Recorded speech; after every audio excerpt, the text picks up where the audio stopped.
Subscribe करें अपने YouTube channel लानामोट medicine को और बेल आइकन दबाएं लेटेस्ट नोटिफिकेशन पाने के लिए। नमस्कार दोस्तों, मैं हूं मोहित और आज हम बात करेंगे एक बहुत ही काम के टॉपिक के बारे में, जो है ड्रिप में कौन कौन से एंटीबायोटिक इंजेक्शन मिलाकर लगाए जा सकते हैं और कौन से कॉम्बिनेशन से नुकसान हो सकता है। ये वीडियो खास तौर पर जनरल प्रैक्टिशनर, नर्सिंग स्टूडेंट और मेडिकल इंटर्न के लिए है, क्योंकि ड्रिप कंपैटिबिलिटी जानना पेशेंट सेफ्टी के लिए बहुत ही जरूरी है। तो बिना ज्यादा इंतजार किए बढ़ते हैं वीडियो में आगे और जानते हैं पूरी जानकारी।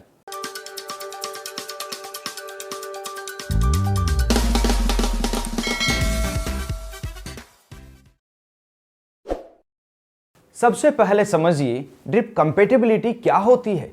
जब हम किसी एंटीबायोटिक इंजेक्शन को ड्रिप में मिलाते हैं तो उसका दूसरी दवा या सॉल्यूशन के साथ केमिकल रिएक्शन हो सकता है। अगर रिएक्शन हुआ तो ड्रग इनइफेक्टिव हो सकती है या पेशेंट को एलर्जिक रिएक्शन भी हो सकती है। इसलिए यह जानकारी होना जरूरी है कि कौन सी दवा किस फ्लूइड में मिल सकती है और किस में नहीं, और यही ड्रिप कंपैटिबिलिटी है।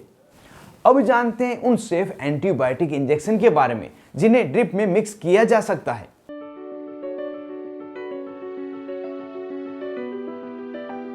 एक नंबर पर है सेफ्ट्रिक्सोन इंजेक्शन। इसे नॉर्मल सलाइन NS या डेक्सट्रोज 5% D5 में घोला जा सकता है, लेकिन रिंगर लेक्टेट RL में कभी नहीं मिलाना चाहिए, क्योंकि RL में कैल्शियम होता है जो सेफ्ट्रिक्सोन के साथ में सफेद प्रिसिपिटेट बनाता है, जो मरीज को नुकसान कर सकता है।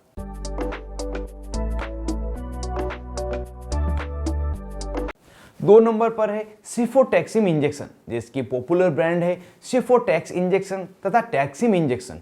सिफोटैक्सिम इंजेक्शन को NS नॉर्मल सलाइन में तथा D5 डेक्सट्रोज 5% में मिक्स किया जा सकता है, लेकिन इस इंजेक्शन के साथ में एमिनोग्लाइकोसाइड इंजेक्शन जैसे कि एमिकासिन इंजेक्शन, जेंटामाइसिन इंजेक्शन कभी भी मिक्स नहीं किए जाते, क्योंकि दोनों एक दूसरे को इनइफेक्टिव कर देते हैं।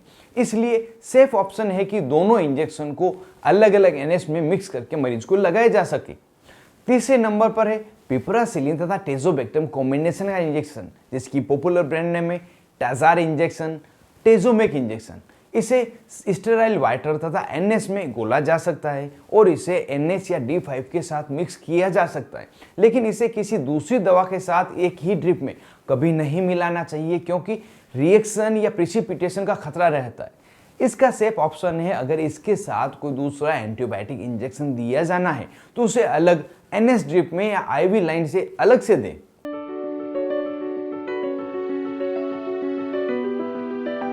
चौथे नंबर पर है सिफोपेराजोन तथा साल्बेक्टम कॉम्बिनेशन का इंजेक्शन, जिसे सेफ्प्राज एक्स इंजेक्शन, मैग्नेक्स एक्स इंजेक्शन के नाम से आप जानते हैं।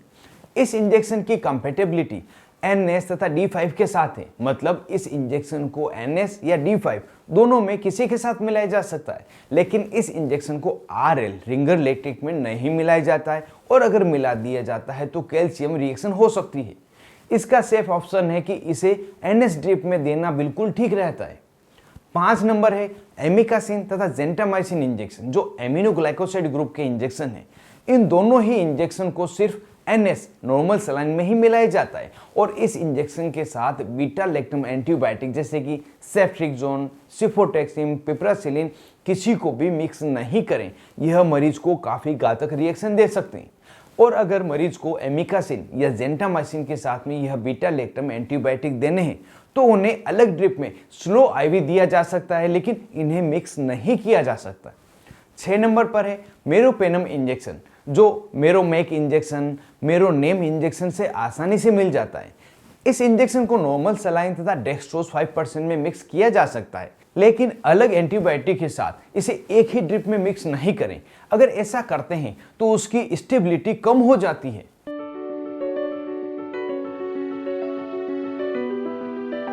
7 नंबर पर है लियोफ्लॉक्सासिन इन्फ्यूजन तथा सिप्रोफ्लॉक्सासिन IV इन्फ्यूजन।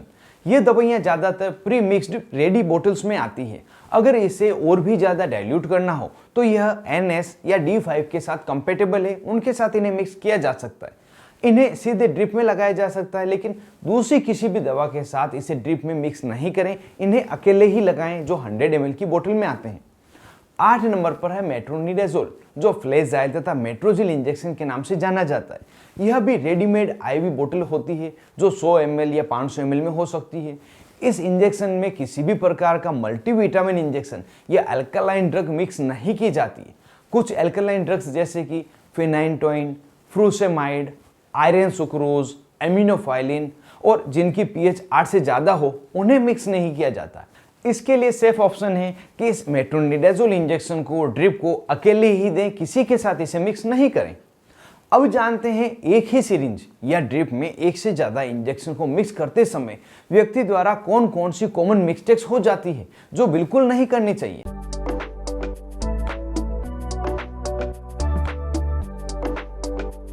सबसे 1 नंबर की मिस्टेक है सेफ्ट्रिक्सोन इंजेक्शन को आरएल में मिक्स करना। इस समय कैल्शियम रिएक्शन होती है और व्हाइट प्रिसिपिटेट बन जाता है। दूसरी मिस्टेक है सेफ्ट्रिक्सोन इंजेक्शन तथा एमिकासिन दोनों को मिक्स कर देना, जैसे कि दोनों ही इनएक्टिव हो जाते हैं, इनके दोनों का असर नहीं मिलता। 3 नंबर है पिप्रासिलिन तथा टेजोबेक्टम को मेट्रोनिडाजोल में मिक्स कर देना, जिससे कि रिएक्शन पॉसिबल है और मरीज को नुकसान हो सकते हैं। 4 नंबर है मल्टीविटामिन और एंटीबायोटिक दोनों को ही मिक्स कर देना, लेकिन दोनों की पीएच अलग होती है तो प्रेसिपिटेशन बन सकता है। 5वें नंबर की मिस्टेक है स्टेरॉइड तथा एंटीबायोटिक को सेम ही ड्रिप में मिला देना, जिससे केमिकल रिएक्शन की रिस्क बढ़ सकती है। अगर इनमें से किसी भी तरह की रिएक्शन आपको दिखे या स्थिति हो तो वह मिक्स्ड इंजेक्शन मरीज को कभी नहीं लगाना चाहिए, बहुत ही घातक नुकसान का सामना करना पड़ सकता है।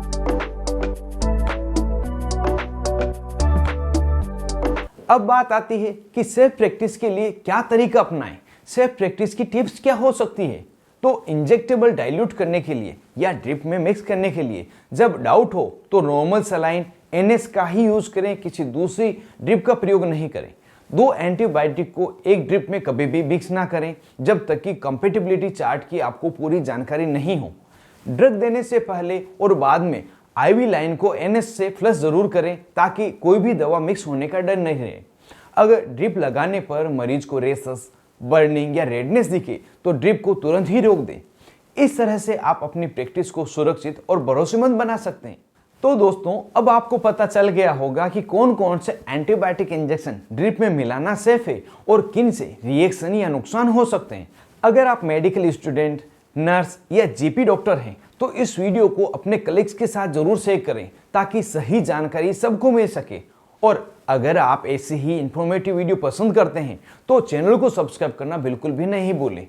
वीडियो में अंत तक बनने के लिए आपका धन्यवाद। मैं मिलता हूं आपको अगले वीडियो में एक और नए और काम के मेडिकल टॉपिक के साथ में।